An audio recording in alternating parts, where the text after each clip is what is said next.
चला finally vacation संपलेली आहे आणि आजचा हा लास्ट डे आहे, जो जो की आम्हाला निवांत घालवायचा होता. कारण की सर्व पाहुणे गेले होते वॅकेशनसाठी. आम्ही तर गोव्याला गेलो होतो. गोवा ट्रिप झाली. त्यानंतरनं तिकडची जी काय फ्रेंड होती तर ती आमच्याकडे आली होती. ताई होती म्हणजे माझी बहीण. ते सर्व आपापल्या घरी गेले होते. सकाळीच त्यांचा फोन आला होता की जो तो आपल्या घरी पोहोचलाय.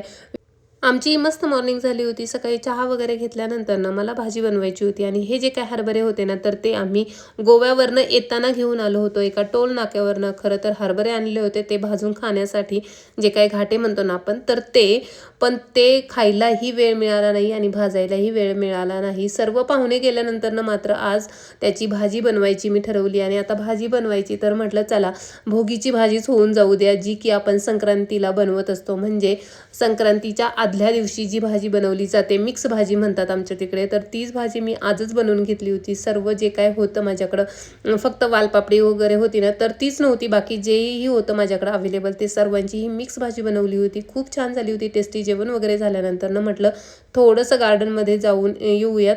तर गार्डनमध्ये जाऊन बसले. तितक्यातच ईशान आलेला आणि म्हटलं मम्मा मला माझ्यासोबत बॅडमिंटन खेळायला चल. तर ठीक आहे म्हटलं चल बॅडमिंटन खेळून घेते. आणि ह्याच्यासोबत बॅडमिंटन खेळलं म्हणजे तो थोडाफार मध्ये आधे येतच असतो खेळायला, तर त्याला थोडी प्रॅक्टिस आहे. मला खरं तर काहीही प्रॅक्टिस नाही किंवा मला इतकं जमतही नाही. चला त्याच्यासोबत थोडीशी खेळल्यानंतर त्याला एक त्याचा पार्टनर भेटला. चल म्हटलं इशू तू त्याच्यासोबत खेळ, मी थोडंसं बसते. तर मग ते झाल्यानंतर ना आता गार्डनमधून जात असताना हे लाजाळूचं झाड दिसलं. त्याला थोडं टच केलं तर तेही किती सुंदर असं लाजतंय. त्यानंतर ना आम्हाला जायचं होतं रिऊ आणि ईशानला घेऊन हेअरकटसाठी. तर दोघांचाही हेअरकट करायचा होता. हेअर्स त्यांचे खूप वाढलेले होते. उद्यापासून स्कूल स्टार्ट होणार होतं, म्हणून म्हटलं आजच त्यांचा हेअरकटसुद्धा करून घेऊयात. आणि ईशानचं थोडंसं असतं की त्याला हेअरकट वगैरे करायचं म्हटलं की थोडं इरिटेशन होतं, पण रियान मात्र मस्त एन्जॉय करतो. त्याचं काहीही नाही, त्याला हेअरकट करा नाही तर काही, तर तो छान प्रत्येक गोष्ट एन्जॉय करत असतो. घरी आलो, चहा करायचा होता, म्हणूनच पहिल्यांदा हे प्लॅन तुम्हाला दाखवते, जे की मी आज सकाळी थोडंसं कट करून माझ्या जे काय पहिले मोठे मोठे जे प्लांट होते मनी प्लांट, तर त्याचंच कटिंग मी तेथे लावलेलं होतं. पाहूयात कसं ग्रो होतंय.